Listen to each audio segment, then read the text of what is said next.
सामने देखे हो, बताएं इसका नाम क्या है? मीथेन। और बताओ मीथेन की हो क्या रही है? हाइड्रोलिसिस। डिकम्पोजिशन नहीं, वाटर के साथ जो रिएक्शन होता है उसको हाइड्रोलिसिस कहते हैं। तो गुड्डे मीथेन की हाइड्रोलिसिस हो रही है, और हाइड्रोलिसिस के नतीजे में क्या बना? Carbon monoxide. और अब सवाल पढ़िए, hydrogen gas is commercially prepared by steam methane process. और इक्वेशन दे दी, अभी तक सवाल शुरू नहीं हुआ, अभी बता रहे हैं। इसके बाद आपसे कह रहे हैं if a mixture of 28.8 gram methane and 14.4 gram steam is heated in a furnace at elevated temperature to liberate carbon monoxide and hydrogen gas। मतलब इक्वेशन में हमें ये चीज़ें नज़र आ भी रही हैं। और बच्चों इसके बाद लिखा हुआ है determine limiting reactant and mass of hydrogen gas produce. Limiting reactant का क्वेश्चन है ये, समझ गए हो? अच्छा, आपको लिमिटिंग रिएक्टेंट बताना है और ऐसी स्पीड से चलना बेटा, आज 48 तक पहुंच जाएं। बच्चों जल्दी से बताइएगा, दो रिएक्टेंट हैं और दोनों का मास गिवन है, तो लिमिटिंग रिएक्टेंट का ना भी पूछते तब भी लिमिटिंग रिएक्टेंट का ही होता। जल्दी से कौन बताएगा? सबसे पहला काम, सॉल्यूशन की हेडिंग बनाकर इक्वेशन लिखेंगे और जिसका मास गिवन है उसके नीचे उसका मोलर मास। देखा? और जिसका मास निकालना है उसके नीचे उसका मोलर मास। यहाँ तक मुझे उम्मीद है कि बात समझ गई होंगी।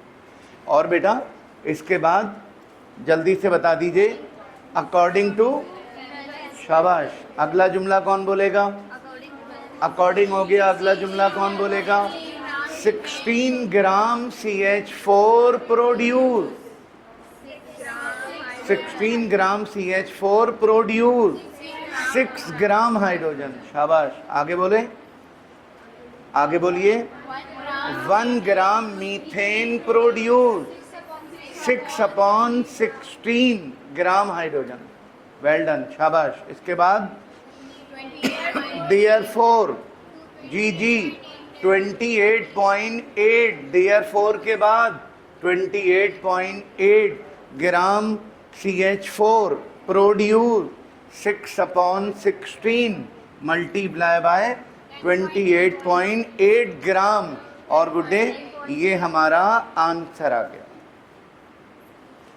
ओके, तो पता चल गया कि 28.8 ग्राम अगर मीथेन हो तो हाइड्रोजन प्रोड्यूस होगी 10.8 ग्राम। आपने मेरी ये वाली बात सुन ली जी। अब क्या करोगे? सिमिलरली जी 18 ग्राम water produce 6 gram hydrogen. 18 gram water से 6 ग्राम हाइड्रोजन और 1 ग्राम वाटर से 6/18 ग्राम हाइड्रोजन।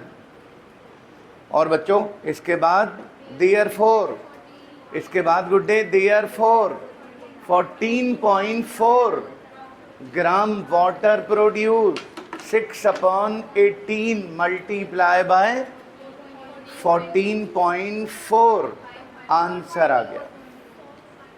एक रिएक्टेंट ये कह रहा है, कि मैं प्रोडक्ट इतना बना सकता हूँ, दूसरा कह रहा है कि मैं इतना बना सकता हूँ। आपने मेरी बात सुन ली? बताओ बेटा इसके बाद क्या देखते हैं? इसके बाद ये देखते हैं कि कम किससे बन रहा है। जिससे कम बन रहा हो वो लिमिटिंग रिएक्टेंट होगा। है ना बेटा। तो कम तो वाटर से बन रहा है, इसका मतलब वाटर लिमिटिंग रिएक्टेंट है, और लिमिटिंग रिएक्टेंट से जो प्रोडक्ट बनता है वो हमारा आंसर होता है। तो बच्चों ऐसे करके जवाब दे देंगे। From calculation we got that water is the limiting reactant and hence 4.8 gram hydrogen will be form. Okay बेटा, बहुत अच्छा क्वेश्चन है ये। और जो रह गया है उसको घर जाकर कंप्लीट करेंगे, भले खुद से करिएगा या देख कर करिएगा। मेरी रिकॉर्डिंग देख कर करें या खुद से करें, इसके बाद जिन बच्चों का काम रह गया है वो खुद करेंगे। आगे चलते हैं क्वेश्चन नंबर 30। बच्चों ये जो क्वेश्चन नंबर 30 है ये इंटरमीडिएट एम ब्लॉक कॉलेज का पेपर है और आप ही ने भेजा है मुझे। ज़रा जल्दी से देखना क्या लिखा हुआ है। 30 नाना 1 mole ammonia is kept in a cylinder of 5.5 decimetre cube at 27 degree centigrade. क्या क्या दे दिया, क्या क्या दे दिया? अमोनिया के। अरे ये तो हमारा किया हुआ क्वेश्चन है, ये मैंने आपको प्रूफ दिया है। हमारी एग्जाम्पल नंबर 4.5 चैप्टर नंबर 4 का क्वेश्चन है। बताओ बेटा क्या बोल रहे हैं? 1 मोल का मतलब n, आपको n दे दिया। और इसके अलावा आपको वॉल्यूम भी गिवन है, इसके अलावा आपको टेम्परेचर भी गिवन है। ओके, और देखना आगे क्या लिखा हुआ है। आगे लिखा हुआ है assuming ammonia gas as real gas. Assume करने की क्या बात है, अमोनिया तो है ही रियल गैस, है ना बेटा। फिर भी एहतियातन कह रहे हैं कि एज्यूम करो कि अमोनिया रियल गैस है। ये बात क्यों कह रहे हैं? ताकि कोई बच्चा गलती से PV = nRT लगा के ना बैठ जाए, क्योंकि ये तो आइडियल गैस इक्वेशन है ना बेटा। आगे लिखा हुआ है डिटरमाइन इट प्रेशर, मतलब गैस है तो प्रेशर भी होगा, गैस का प्रेशर डिटरमिन करें। और वेंडर वेल कांस्टेंट मैंने हमेशा बोला है आपको, इसको रटने की ज़रूरत नहीं है, ये आपको गिवन होंगे। आर की वैल्यू आपको कभी गिवन नहीं होगी, वो आपने अपनी तरफ से लिखना होगा। वेंडर वेल कांस्टेंट एक ये रहा और वेंडर वेल कांस्टेंट दूसरा ये रहा, और आपसे कह रहे हैं कि प्रेशर कैलकुलेट करना है। ओके बेटा, और समझ तो गए होंगे। बताओ बेटा क्या करोगे? वेंडर वेल इक्वेशन इस्तेमाल करेंगे। कौन बता सकता है vendor well equation? P + AN² / V² into V - NB = nRT। Okay, अब बताओ बेटा आप क्या करोगे? P को छोड़कर सारी वैल्यूज रख देंगे। P को बच्चों छोड़कर सारी वैल्यूज रख दी। अब कैलकुलेटर से मल्टीप्लाई डिवाइड करना है। ऐसा नहीं हो सकता कि ये काम आप ना कर सकें। ये लो, मैंने सबको सॉल्व कर दिया। इस वैल्यू को ब्रैकेट से मल्टीप्लाई भी कर दिया। इसके बाद बच्चों ये वाली वैल्यू को उठाकर इधर ले आएंगे, ये माइनस में चली जाएगी। इस वाली वैल्यू को क्रॉस मल्टीप्लाई कर देंगे तो डिवाइड आ जाएगी और प्रेशर आ जाएगा 4.371 atm। इसका मतलब ये हुआ कि जितने आसान आइडियल गैस वाले क्वेश्चन होते हैं ना, उतने ही आसान वेंडर वेल वाले क्वेश्चन भी होते हैं। ठीक है बेटा, और इसका बकिया हिस्सा, बकिया कैलकुलेशन आप घर जाके खुद से करेंगे, या तो खुद से कर लीजिएगा या देख कर लीजिएगा, ये आपका मैटर है कैसे करते हैं। क्वेश्चन नंबर 31 बच्चों सवाल नंबर 31, फौरन जगह छोड़ के आगे बढ़ जाया करें, लेफ्ट राइट मत देखना शुरू हो जाया करें। जल्दी से मेरी बात सुनो और बताओ इस सवाल में हो क्या रहा है। अमोनिया की डीकम्पोजिशन हो रही है, अमोनिया डीकम्पोज हो रही है नाइट्रोजन और हाइड्रोजन में, और देखना लिखा हुआ क्या है, calculate the volume of nitrogen gas produce by heating 800 gram ammonia. 800 gram ammonia को हीट करने से नाइट्रोजन का कितना वॉल्यूम प्रोड्यूस होगा at 21 degree centigrade and 823 torr pressure. Temperature given है, प्रेशर गिवन है, काश इसकी जगह एसटीपी लिखा हुआ होता, फिर तो मज़े आ जाते। कैसे मज़े आते, मास वॉल्यूम रिलेशन लगाते और कैसे आ। लेकिन अगर टेम्परेचर स्टैंडर्ड नहीं है, अगर प्रेशर स्टैंडर्ड नहीं है, तो फिर आप मास वॉल्यूम रिलेशन नहीं लगा सकते। P V is equal to N R T लगाएंगे, है ना बेटा। पी तो मौजूद है, टी भी मौजूद है, आर भी मौजूद है, बस सिर्फ एन नहीं है। और शायद हो सकता है आपको ये बात पता हो, जब मैं आपको P V is equal to N R T के न्यूमेरिकल करवा रहा था, जब मैं आपको P V is equal to N R T के न्यूमेरिकल करवा रहा था, तो बच्चों ये वाला सवाल हमने 13वें नंबर पर किया था। तो P V is equal to N R T का जो 13वां क्वेश्चन था वो यही तो था। आइए इस पर बात करते हैं। ये मैं आपको प्रूफ के तौर पर दे रहा हूँ, ये मैं आपको दो मरतबा एक ही क्वेश्चन प्रूफ के तौर पर दिखा रहा हूँ कि देखें ये सारे कर चुके हैं। अब आपने उनको पलट के दोबारा नहीं देखा, इसलिए आपको अब दोबारा करने पड़ रहे हैं, वरना तो इनमें ऐसी कोई बात नहीं है। मुझे बताइए, आपको नाइट्रोजन का वॉल्यूम निकालना है एट 21 डिग्री एंड 823 टॉर, और अमोनिया गिवन है 800। तो मैंने आपसे कहा कि P V is equal to N R T लगाते हैं अगर टेम्परेचर स्टैंडर्ड ना हो, अगर प्रेशर स्टैंडर्ड ना हो, है ना बेटा। तो एन निकालना है, क्योंकि सब कुछ तो है, एन नहीं है। और एन निकालने के दो तरीके हैं, एन निकालने के दो तरीके हैं। दोबारा बोले, मास अपॉन, मगर बहन नाइट्रोजन का तो मास भी नहीं है भाई, नाइट्रोजन का मास है ही नहीं, तो आप पहला काम मास अपॉन मोलर मास तो लगा ही नहीं सकते। आपको चाहिए कि पहले मास मास रिलेशन लगाएं, मास मास रिलेशन लगाकर नाइट्रोजन का मास निकालें, फिर मास अपॉन मोलर मास लगाएं। अगर आपने ऐसा किया तो कोई नहीं कह सकता कि आपने गलत किया। लेकिन जिस लेवल के लोग, जो लोग आपकी कॉपियां चेक करते हैं, वो इन बचकाना हरकतों से चिढ़ते हैं, और बाद में बेटा कुछ नहीं होता। ऐसा मत करना, मैंने पहले भी कहा था, ऐसा मत करना कि मास मास रिलेशन लगाकर मास निकालो, फिर मोल का फार्मूला लगाकर मोल निकालो। इतने लंबे चौड़े काम करने की ज़रूरत नहीं है। मास मोल रिलेशन लगाओ और नाइट्रोजन के डायरेक्ट मोल निकालो।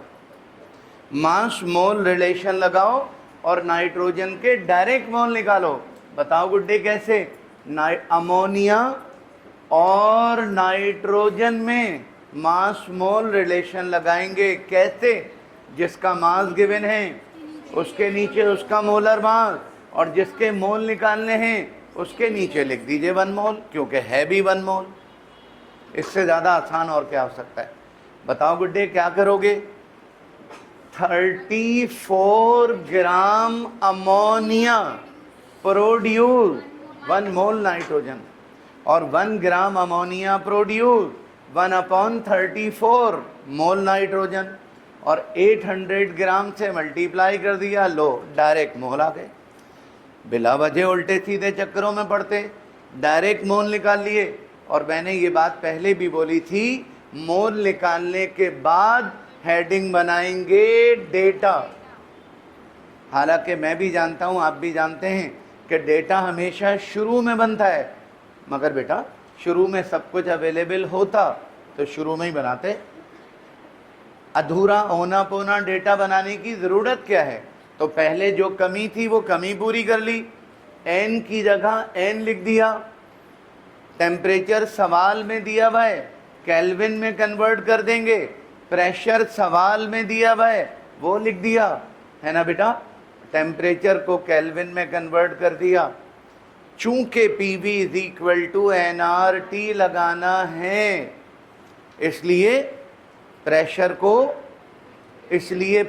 को ATM में कन्वर्ट करेंगे, तब कहीं जाकर V निकलेगा, तब कहीं जाकर बेटा V निकलेगा। जल्दी से बताइए अब क्या करूं? Hence PV is equal to nRT, GV is equal to, को बोल ही नहीं रहा, V is equal to nRT upon P। सारी वैल्यूज उठा के डाल दें, सारी वैल्यूज उठा के पुट कर दी, है ना बेटा। सॉल्व कर लिया तो नाइट्रोजन का वॉल्यूम पता चल गया कि जब हम 800 ग्राम अमोनिया को हीट करेंगे, जब हम 800 ग्राम अमोनिया को हीट करेंगे तो आपको नाइट्रोजन का जो वॉल्यूम मिलेगा वो ये होगा। एग्री? अगर कुछ रह गया है, अभी भी आपकी स्पीड अगर नहीं बढ़ी तो तैयार रहना बेटा मुश्किल उठाने के लिए। आप अगर कुछ रह गया है तो घर जाके खुद से करना, अगर खुद से ना कर सको तो मेरी रिकॉर्डिंग देखकर कर लेना। बहरहाल ये काम आपका है। चलते हैं क्वेश्चन नंबर 32 की तरफ। और बच्चों क्वेश्चन नंबर 32 लेफ्ट राइट देखकर छपाई की फिक्र मत किया करो, छोड़ दिया करो, ताकि घर जाके लिख लो। मेरा बेटा मीथेन टेक 36 मिनट, मीथेन को लगे 36 minute to effuse from a container. मतलब एक कंटेनर जिसका वॉल्यूम गिवन नहीं है, एक कंटेनर में मीथेन गैस भरी हुई है और इफ्यूज होने में 36 मिनट लग गए। आगे लिखा हुआ है हाउ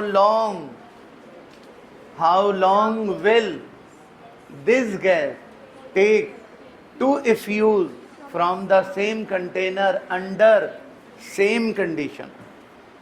अच्छा, जिस बच्चे ने मुझे ये न्यूमेरिकल भेजा है उसने बिल्कुल एज इट इज लिख कर दिया है।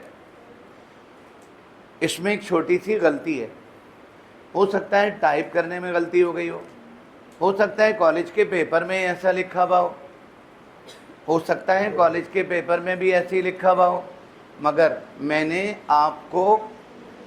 आपको ग्राहम्स लॉ के जो 2 लेक्चर भेजे थे रिकॉर्डेड, उसमें ढेर सारे न्यूमेरिकल थे, उनमें एक न्यूमेरिकल ये वाला भी था। इसको मैं सही करके दिखा रहा हूँ। ग्राहम्स लॉ का 14वां न्यूमेरिकल ये था।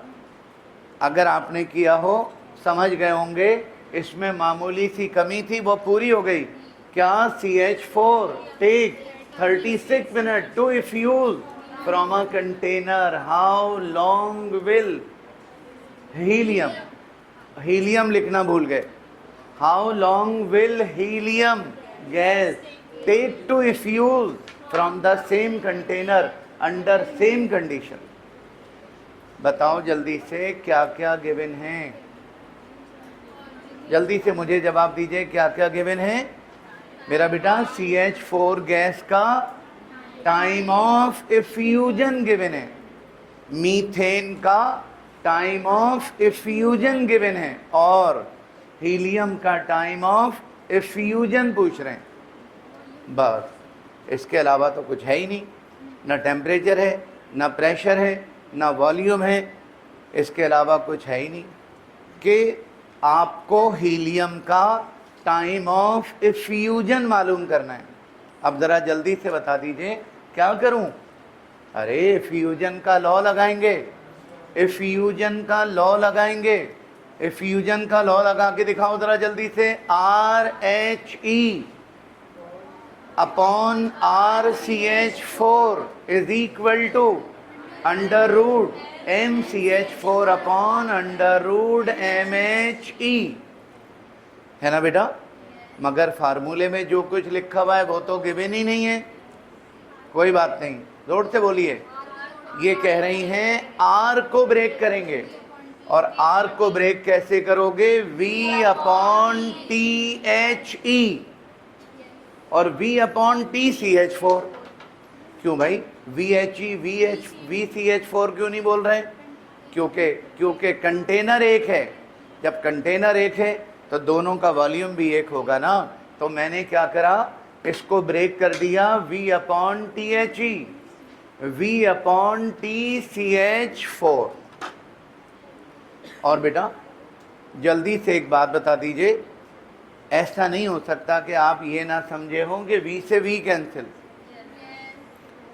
V से V कैंसिल, सही है?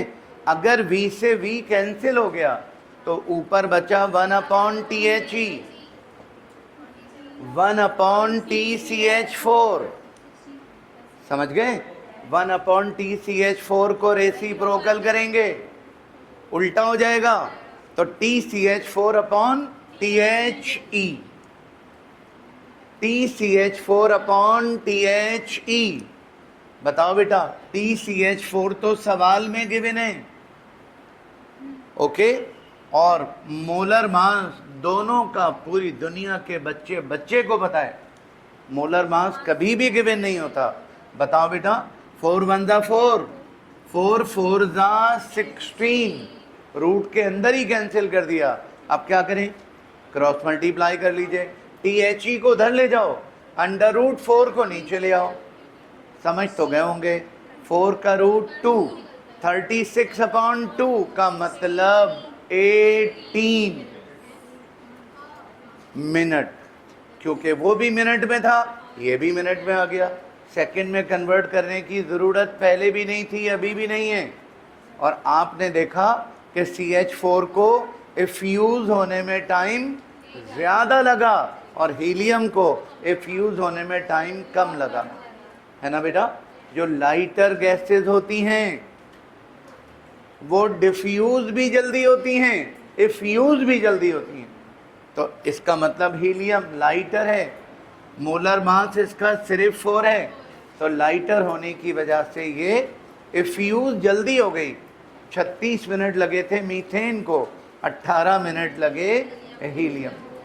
आपने मेरी ये वाली बात सुन ली? अगर कुछ रह गया है तो घर जाकर कंप्लीट कीजिएगा, ओके? ये क्वेश्चन ग्राहम्स लॉ की जो 2 रिकॉर्डेड लेक्चर थे उनमें भी मौजूद है। आगे बढ़ते हैं, क्वेश्चन नंबर 33। बच्चों, ये हमारी पुरानी बुक का सवाल है, नंबर 1। नंबर 2, ये हमारे पुराने पेपरों का सवाल है। नंबर 3, ये हमारी नई वाली बुक में भी है, ये हमारी नई बुक में भी है। इसका मतलब इतना अच्छा क्वेश्चन होगा कि पुरानी बुक से निकाल के नई बुक में भी डाल दिया। आप ज़रा मुझे जल्दी से बताइए, इसमें लिखा हुआ क्या है? 200 centimetre cube gas A and 400 centimetre cube gas B diffuse in the same time under same condition of temperature and pressure. मतलब 2 गैसेस का वॉल्यूम दिया हुआ है, 200 सेंटीमीटर क्यूब A और 400 centimetre cube gas B diffuse in the same time under same condition of temperature and pressure. और आगे लिखा हुआ है what will be the molecular mass of gas A if molecular mass of gas B is 16। मैंने इस सवाल को ना पुराने पेपरों में से निकाला है, ना पुरानी बुक से निकाला है, ना नई बुक से निकाला है। मुझे ये कॉलेज के पेपर में से निकालकर आपने भेजा है। मैं तो आपको याद दिला रहा हूँ कि हम ये क्वेश्चन पहले भी कर चुके थे। 4थे नंबर पर जो न्यूमेरिकल किया था हमने ग्राहम्स लॉ का, वो यही तो था। ज़रा जल्दी से बताइए क्या क्या गिवन है। गैस ए का वॉल्यूम गिवन है, गैस बी का वॉल्यूम गिवन है, और मॉलिक्यूलर मास गिवन है किसका, गैस बी का, और गैस ए का मालूम करना है। बताओ बेटा, डिफ्यूजन की बातें हो रही हैं, और डिफ्यूजन की बातें अगर चल रही हैं तो ग्राम्स लॉ ऑफ डिफ्यूजन लगेगा। और ग्राम्स लॉ ऑफ डिफ्यूजन कैसे लगाओगे, R A upon R B is equal to under root M B upon under root M A. Okay, अब बताओ बेटा कौन जवाब देगा, क्या करूं। आर को ब्रेक करेंगे। आर को ब्रेक कैसे करोगे, V A upon T A, V B upon T B. और टी को टी ए और टी बी नहीं लिखा, क्यों, सवाल कह रहा है कि टाइम सेम है। जब टाइम सेम है तो फिर टी ए और टी बी की ज़रूरत नहीं है, हमने टी लिख दिया ताकि टी को टी से उड़ा दें, टी को टी से कैंसिल कर दिया। बच्चों बाकी बचा V A upon V B is equal to under root M B upon under root M A. समझे, बताओ बेटा, वी ए कितना है 200, वी बी कितना है 400, और एम बी कितना है 16। समझे मेरा बेटा, 200 वन जा 200, 200 टू जा 400, 1/2, और 16 का रूट निकाला तो 4। अब क्या करें, क्रॉस मल्टीप्लाई करें। बच्चों 2 को उधर ले जाइए 8 हो जाएगा, अंडर रूट एम ए को उधर ले गए। समझ तो गए होंगे क्या करना है, स्क्वायरिंग बोथ साइड। मेरा बेटा स्क्वायरिंग बोथ साइड करेंगे जब, तो रूट कैंसिल हो जाएगा, और 8 का स्क्वायर 64। 4 मर्तबा ये बच्चों के लिए इम्पॉर्टेंट बन चुका है ये वाला क्वेश्चन। ओके, और अगर कुछ रह गया है तो जगह छोड़ दीजिएगा, खुद से कीजिएगा, खुद से ना कर सकें तो आप देख कर कर लीजिएगा। आइए आगे बढ़ते हैं। पाकिस्तान शिप ऑनर कॉलेज का पेपर मुझे तुमने भेजा था जी। बच्चों शिप ऑनर कॉलेज का पेपर है और क्वेश्चन अच्छा है। इसमें लिखा हुआ है calculate the volume occupied by 8 gram methane.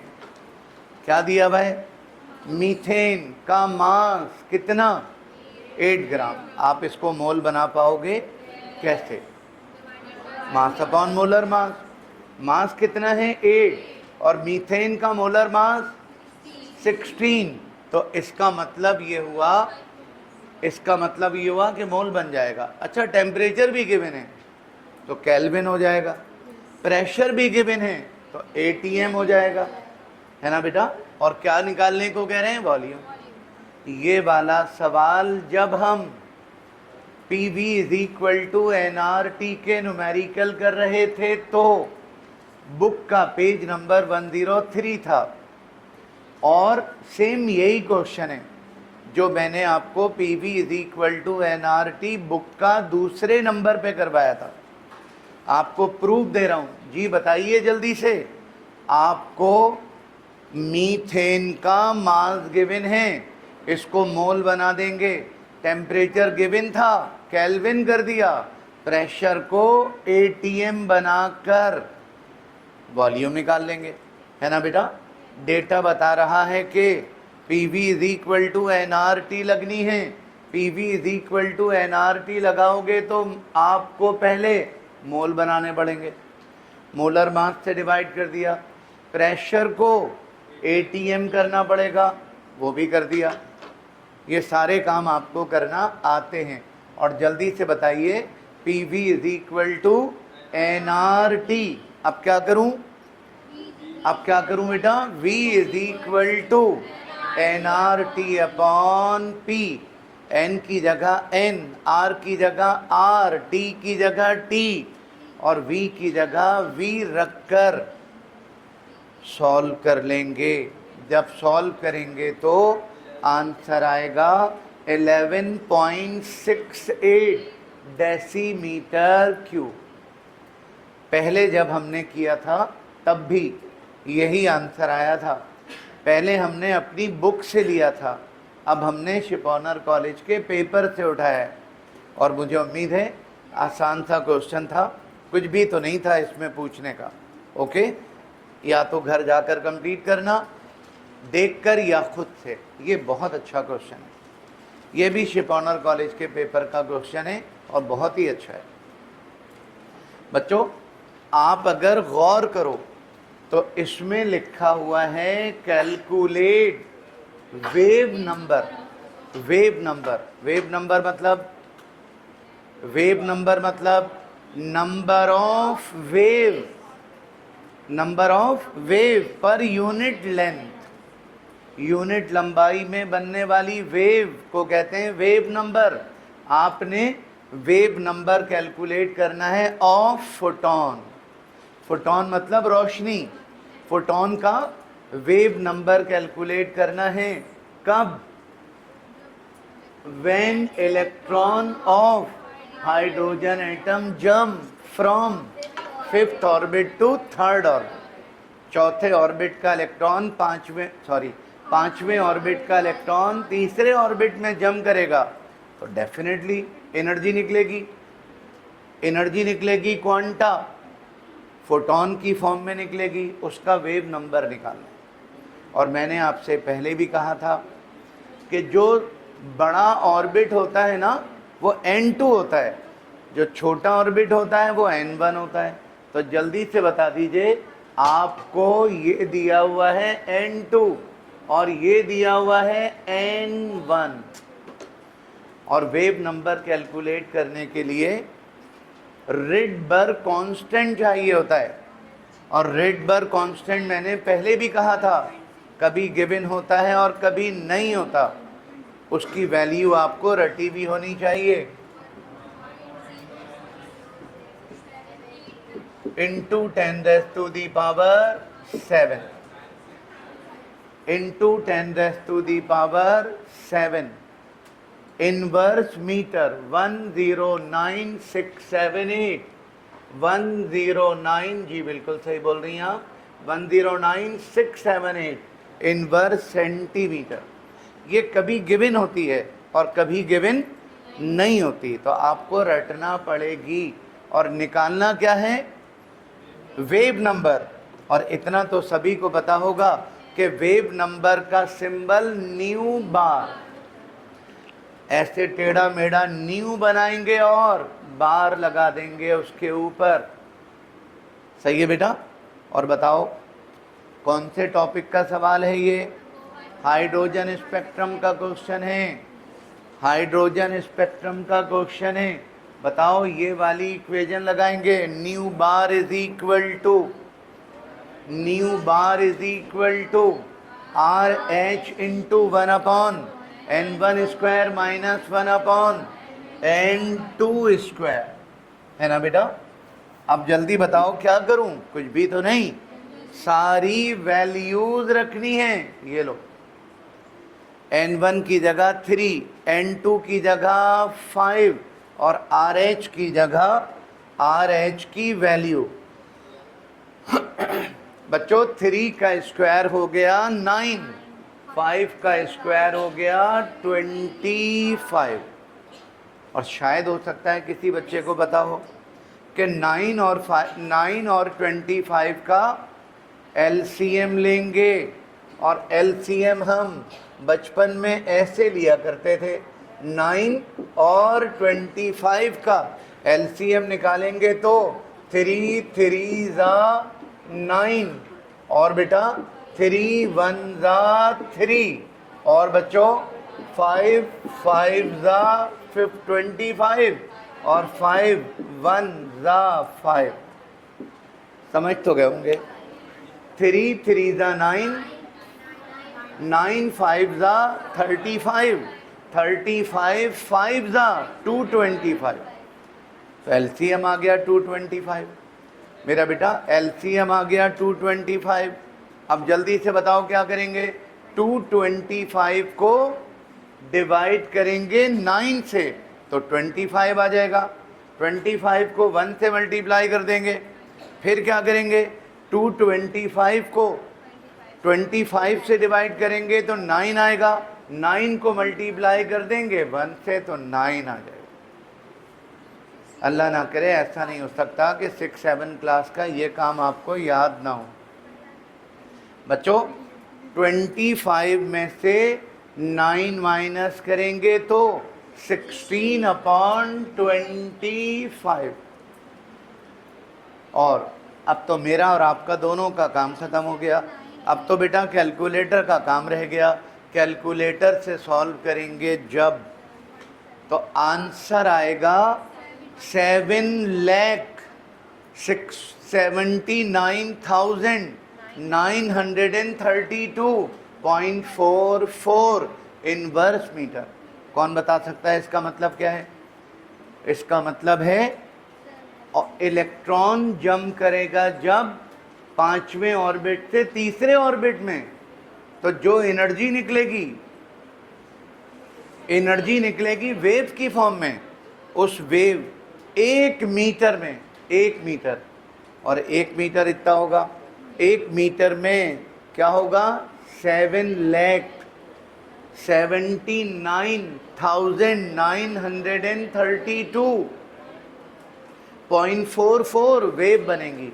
मतलब इतनी लंबाई में इतने लाख वेव बनेंगी जब इलेक्ट्रॉन जंप करेगा 5वें ऑर्बिट से तीसरे ऑर्बिट। ओके, अगर कुछ रह गया है तो घर जाके कंप्लीट कीजिएगा। आइए चलते हैं क्वेश्चन नंबर 36 की तरफ, और एक और खूबसूरत क्वेश्चन हमारा इंतज़ार कर रहा है। बच्चों अब ज़रा जल्दी से मेरी बात सुने, समझें। जब आप क्लास 9th में थे, तो आपको समझाया गया था कि सॉल्यूशन की कंसंट्रेशन की 5 यूनिट होती हैं, हालांकि 6 होती हैं। ठीक है, अच्छा, मोलैरिटी,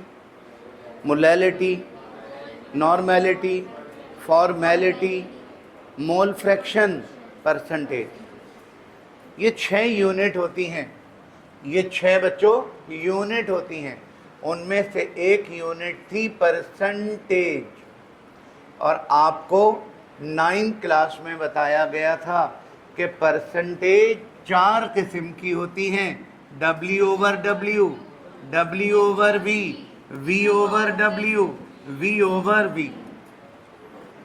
आप अगर चाहें तो इसको ऐसे भी लिख सकते हैं, M/M, M/V, V/M, V/V। एक ही बात है, केमिस्ट्री में वेट और मास का एक ही मतलब होता है। बच्चों जो ऊपर लिखा हुआ है वो सॉल्यूट है, और जो नीचे लिखा हुआ है वो सॉल्वेंट है, राइट? अच्छा, अगर मैं आपसे कहूं कि 10% W/W, तो इसका मतलब होगा 10 gram solute, 10 gram solute are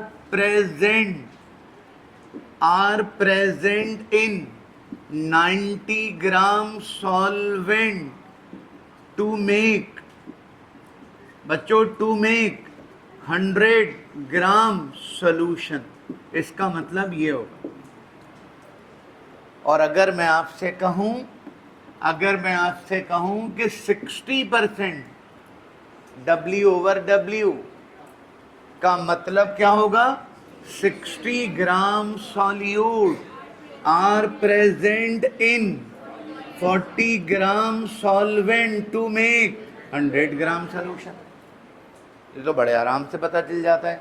solute का मास भी पता चल गया सॉल्वेंट का मास भी पता चल गया, सॉल्यूशन का मास भी पता चल गया। परसेंटेज ऐसे निकालते हैं। आप अगर गौर करो तो कह रहे हैं, आपसे कह रहे हैं automotive anti freeze, automotive anti freeze पहले भी बता चुका हूं। हम जिस शहर में रहते हैं यहाँ गर्मियों में गर्मी ज़्यादा होती है, तो लोग अपने गाड़ियों के रेडिएटर जिसमें पानी भरा हुआ होता है उसमें कूलेंट डाल देते हैं, और वो जो कूलेंट होता है ना, वो उसका नाम है इथाइलिन ग्लाइकोल। उसके डालने से क्या होता है, गाड़ी हीट अप नहीं होती। मगर जहाँ सर्दियाँ ज़्यादा होती हैं, टेम्परेचर माइनस में होता है, ज़्यादा दूर ना जाए, कोयटा का टेम्परेचर सर्दियों में माइनस में चला जाता है। ओके, अच्छा, रेडिएटर में पानी भरा हुआ है, गाड़ी दिन भर चलती रही, रात को तो खड़ी करोगे ना, क्या होगा, पानी ठंडा हो जाएगा। 4 डिग्री तक वाटर, कौन बोलेगा, 4 डिग्री तक वाटर कॉन्ट्रैक्ट होता है, सुकड़ता है। 4 डिग्री से नीचे जाते हैं जब, तो वाटर में एनामुलस एक्सपेंशन होता है, और 0 डिग्री पर पहुंचकर वाटर मैक्सिमम एक्सपेंड हो जाता है। बर्फ बनती है जब, तो पानी की डेंसिटी कम हो जाती है, फैल जाता है ना वो, जभी तो बर्फ पानी के ऊपर तैरती है, नीचे नहीं बैठती। तो ऐसे इलाकों में लोग जो गाड़ियां चलाते हैं वो भी अपनी गाड़ी के रेडिएटर में इथाइलिन ग्लाइकोल डाल देते हैं। ये एंटी हीटिंग तो है, ये एंटी फ्रीजिंग भी है। तो हम डालते हैं इसको एज अ एंटी हीटिंग यानी कूलेंट, और ठंडे इलाकों में इसको डाला जाता है एंटी फ्रीजिंग। तो रेडिएटर का पानी फ्रीज नहीं होता, भले बाहर का टेम्परेचर माइनस भी हो। तो जभी तो कह रहे हैं ऑटोमोटिव एंटी फ्रीज, ऑटोमोबाइल में जो डलता है, is a 60% W/W aqueous solution of ethylene glycol. Formula भी दिया हुआ है, फार्मूला देने की ज़रूरत क्या थी, नाम दे दिया काफ़ी है। नाम फार्मूला नहीं देते तो मोलर मास कहाँ से निकालते हैं आप, मोलर मास की ज़रूरत पड़ेगी, इसलिए फार्मूला भी दे दिया। आगे लिखा हुआ है determine molality of solution and mole fraction of ethylene glycol. Okay, molality हमारे सिलेबस का पार्ट नहीं है, मगर मोल फ्रैक्शन तो है, और जिस कॉलेज के पेपर में इसको दिया गया है डेफिनेटली वो पढ़ा लिखा आदमी होगा। अक्लमंदी इसमें है कि कर लो तो बेहतर है। सही है, आइए बात शुरू करते हैं। बच्चों, सबसे पहली बात का जवाब ये दीजिए, सबसे पहली बात मुझे ये बताइए, आपको क्या गिवन है, सॉल्यूशन की कंसंट्रेशन गिवन है। मैं सही बोल रहा हूँ? अच्छा, और इसके अलावा सॉल्यूट का मोलर, सॉल्यूट का फार्मूला भी गिवन है। तो फार्मूले से क्या करोगे, मोलर मास निकालेंगे। बताओ बेटा, मोलर मास कैसे निकालोगे, कार्बन 12 2 ज़ा, हाइड्रोजन 1 6 ज़ा, ऑक्सीजन 16 2 ज़ा, इन सब को मिलाया तो बन गया 62 मोलर मास। ओके बेटा, और बच्चों जल्दी से बताइए, आपको सॉल्यूशन की मोलैलिटी निकालनी है और मोल फ्रैक्शन निकालना है सॉल्यूट का। ओके, क्या आप बता सकते हो, क्या आप बता सकते हैं कि सॉल्यूशन कितने परसेंट है, 60%, शाबाश। और इसमें सॉल्यूट कितना है, 60 ग्राम। सॉल्यूट कितना है, 60 ग्राम। आप सॉल्यूट के मोल बना सकते हो, बना सकते हो, मास अपॉन मोलर मास। तो मास तो पता है 60, मोलर मास भी पता है। आप बता सकते हो सॉल्वेंट का मास कितना है, 40, और सॉल्वेंट का मोलर मास तो सभी को पता होगा 18। सुन लिया? आप में से किसी को मोलैलिटी का फार्मूला पता है? चलो, इससे पहले एक बात और बता दो बच्चों, 60% W/W ethylene glycol solution present, 60 gram ethylene glycol in 100 gram solution, thus mass of water is calculated as। हाँ बेटा, वाटर का मास कैसे निकालोगे? 100 माइनस 60। वाटर का भी मास आ गया। वाटर मतलब सॉल्वेंट। अब आपको चाहिए कि आप मोलैलिटी का फार्मूला लगाएं और मोलैलिटी मालूम कर लें। जी बेटा, मोलैलिटी का formula mass of solute upon molar mass और into 1000 upon mass of solvent in gram. बताओ बेटा, ये चारों चीजें मौजूद हैं? यस। मास ऑफ सॉल्यूट कितना है? मास ऑफ सॉल्यूट कितना है? अरे मास ऑफ सॉल्यूट बेटा 60 gram. Mass of solute 60, molar mass of solute 62 into 1000 upon mass of solvent कितना है? 40। अगर आप 60 को 1000 से मल्टीप्लाई कर दें, 60,000, आप अगर 62 को 40 से मल्टीप्लाई कर दें तो 2480, दोनों को डिवाइड कर दीजिए तो मोलैलिटी पता चल गई 24.19। आप अगर चाहें तो इसकी जगह स्मॉल m भी लिख सकते हैं। मोलैलिटी का बचपन में सिंबल स्मॉल m था, और अगर चाहें तो मोल पर kg भी लिख सकते हैं। जैसे मोलैरिटी होता है ना मोल पर dm³, ऐसे मोलैलिटी होता है मोल पर kg। तो बच्चों, मोलैलिटी तो पता चल गई। अब बताइए क्या रह गया? Now mole fraction. और मोल फ्रैक्शन का सिंबल x होता है, और रॉबर्ट्स लॉ के अकॉर्डिंग सॉल्यूट के लिए 2, सॉल्वेंट के लिए 1 लिखते हैं। वैसे आप उल्टा भी कर सकते हो, ये कोई रूल नहीं है। तो सॉल्यूट का आपको मोल फ्रैक्शन निकालना है। बताओ कैसे निकालोगे? शाबाश। सॉल्यूट के मोल अपॉन टोटल मोल। ये लो, सॉल्यूट के मोल अपॉन टोटल मोल। मगर गुड्डे, मोल तो हमें किसी एक के भी नहीं पता, तो क्या हुआ? मोल तो हमें किसी एक के भी नहीं पता, मगर मास तो सबका पता है ना। मोलर मास तो सबका पता है ना। लंबा काम मत करना कि सबके मोल निकालना शुरू हो जाओ। यहीं पर मास अपॉन मोलर मास। सॉल्यूट का मास है 60, मोलर मास 62, और बच्चों सॉल्वेंट का मास है 40, मोलर मास 18। Solute 60 upon 62। जब सॉल्व करोगे तो मोल फ्रैक्शन आ गया 0.303। और यूनिट कौन बताएगा? No unit. मोल फ्रैक्शन की कोई यूनिट नहीं होती। और यूं इथाइलिन ग्लाइकोल का मोल फ्रैक्शन पता चल गया। अच्छा क्वेश्चन है बेटा।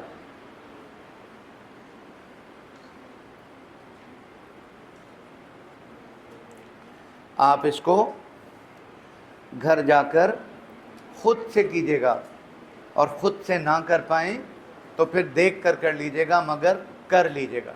चलते हैं क्वेश्चन नंबर 37 की तरफ। बच्चों, इक्वेशन तो देखी भाली लग रही है।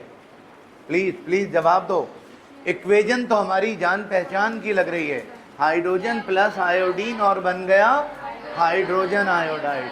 जरा सवाल पढ़ो। At 444 degree centigrade reaction of hydrogen and iodine is performed in a sealed 1 decimeter cube steel vessel. मतलब हाइड्रोजन और आयोडीन का रिएक्शन 1 डेसीमीटर क्यूब की वेसल में परफॉर्म करवाया, मतलब सील्ड वेसल। और आगे लिखा हुआ है इक्वेशन, आगे इक्वेशन लिखी हुई है। अब सवाल शुरू हुआ, अब क्वेश्चन शुरू हुआ। को सवाल में लिखा हुआ है इफ इक्विलिब्रियम मिक्सचर। अच्छा, शुरू इक्विलिब्रियम से कर रहे हैं, शुरू इक्विलिब्रियम से कर रहे हैं। कितने मोल हाइड्रोजन कितने मोल आयोडीन मिक्स करें नहीं पता, सवाल शुरू इक्विलिब्रियम से हो रहा है। If equilibrium mixture contain 1 mole hydrogen 1 mole iodine and 7 mole hydrogen iodide. अरे ये वाला क्वेश्चन तो हमने किया है 30 नंबर पर, जो न्यूमेरिकल आपके नोट्स में लिखा हुआ है वो यही तो है। ज़रा जल्दी से सॉल्व करें मेरा बेटा, जल्दी से बताइए क्या करेंगे। इक्वेशन लिखेंगे और इक्वेशन लिखने के बाद जल्दी से बताओ। टेम्परेचर गिवन है 444, वेसल का वॉल्यूम गिवन है 1 और इनिशियल कंसंट्रेशन किसी की नहीं पता। आपसे कह रहे हैं जब इक्विलिब्रियम आया तो बोलिए हाइड्रोजन कितना 1, आयोडीन कितना 1, हाइड्रोजन आयोडाइड कितना 7।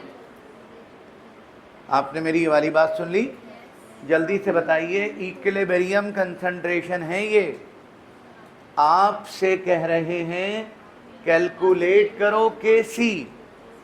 बच्चों आपसे कह रहे हैं कैलकुलेट कीजिए KC and initial concentration of hydrogen and iodine. अपनी नौइयत का बिल्कुल डिफरेंट क्वेश्चन है। इससे पहले हमने कभी इनिशियल कंसंट्रेशन किसी की भी फाइंड आउट नहीं की, आज करने जा रहे हैं। ज़रा मेरी बात सुनना जी बेटा। सबसे पहला काम केसी निकालोगे ना, और केसी निकालने के लिए क्या करोगे, इक्विलिब्रियम कांस्टेंट इक्वेशन लिखेंगे। क्या, KC is equal to active mass of HI की power 2 upon active mass of H2 into I2। सुन लिया? बताओ बेटा, सबके मोल गिवन है, वॉल्यूम भी गिवन है। हाइड्रोजन आयोडाइड के मोल कितने हैं 7 अपॉन 1। कल संडे को एक और जगह में ये करवा रहा था, एक लड़की कहने लगी 1 से डिवाइड करने से कोई फ़र्क तो पड़ेगा नहीं। फ़र्क पड़े ना पड़े आपने 1 से डिवाइड करके दिखाना है। और अगर वॉल्यूम गिवन भी ना होता तब भी डिवाइडेड बाय V करना पड़ता, अपॉन V लिखना ज़रूरी है। और बेटा इसके मोल 1/1 1/1 आप समझ तो गए होंगे। अपॉन वाले 1 1 1 1 सारे कैंसिल। और बेटा 7 का स्क्वायर 49 और 1 इंटू 1 का मतलब 1, तो केसी आ गया 49। और समझ गए होंगे कि नो यूनिट, ऊपर मोल पर डेसीमीटर क्यूब का स्क्वायर है और नीचे 2 दफ़ा मोल पर डेसीमीटर क्यूब है, तो शुक्र खुदा का केसी तो आ गया। ओके, अब क्या करना है, बस समझने वाली जो नई बात है वो यही है। इसलिए मेहरबानी करके अपना चेहरा शरीफ ऊपर उठा लीजिएगा और बात को सुन लीजिएगा। ओके, आप मुझे एक बात बताओ, आप मुझे एक बात बताओ, इक्विलिब्रियम कंसंट्रेशन दोनों की ये है, सुन लिया? बताओ इनिशियल इससे ज़्यादा होगी या कम होगी? इससे ज़्यादा होगी। शुक्र आपको इतना सेंस तो है कि इनिशियल इससे ज़्यादा होगी। अब आगे बढ़ते हैं, कितनी ज़्यादा होगी? जितना प्रोडक्ट बना है उतनी ज़्यादा होगी। और प्रोडक्ट कितना बना है 7, तो आधा कंट्रीब्यूट इसने किया होगा, आधा कंट्रीब्यूट इसने किया होगा, क्योंकि इक्वेशन कह रही है कि हाइड्रोजन भी 1 मोल है, आयोडीन भी 1 मोल है। इक्वेशन ये कह रही है कि दोनों का कंट्रीब्यूशन इक्वल होगा, तो आधे मोल इसने दिए होंगे, आधे मोल इसने दिए होंगे, तो 7 का आधा 3.5 इसने दिया, बाकी बचा 1। और बच्चों 3.5 इसने दिया, बाकी बचा 1। तो जो निकल के चला गया 3.5 और जो बचा 1, तो इसका मतलब बचने वाला और चले जाने वाला दोनों को प्लस कर दीजिए, तो बन जाएगा 4.5 मोल पर डीएम क्यूब। ये भी होगा और ये भी होगा। ये जो हमने हिसाब किताब लगाया है, ये तो बिल्कुल वैसे लगाया जैसे औरतें बीसी का हिसाब लगाती हैं, मगर बेटा ऐसे एग्ज़ाम में थोड़ी लिखना है। एग्ज़ाम में तो तरीक़े से पढ़े लिखों की तरह लिखना होगा। अब कैसे, ज़रा सुने, कैसे ज़रा सुने मेरा बेटा। इधर देखो मेरा बेटा, इक्वेशन कह रही है 1 mole hydrogen and 1 mole iodine react to give 2 mole hydrogen iodide. Equation कह रही है कि 1 mole hydrogen and 1 mole iodine react to give 2 mole hydrogen iodide. Therefore 7 mole of hydrogen iodide is formed by 3.5 mole hydrogen and 3.5 mole iodine, right? Thus initial concentration of hydrogen is equal to iodine is equal to 1 plus 3.5 is equal to 4.5 मोल पर decimetre cube. ऐसे बेटा अच्छी सी wording में ऐसे करके लिखना है। Since 1 mole hydrogen and 1 mole iodine react to form 2 mole hydrogen iodide, hence 7 mole of hydrogen iodide are formed from 3.5 mole hydrogen and 3.5 mole iodine. Thus initial concentration of H2 is equal to I2 is equal to 1 plus 3.5 is equal to 4.5 mole per decimeter cube each.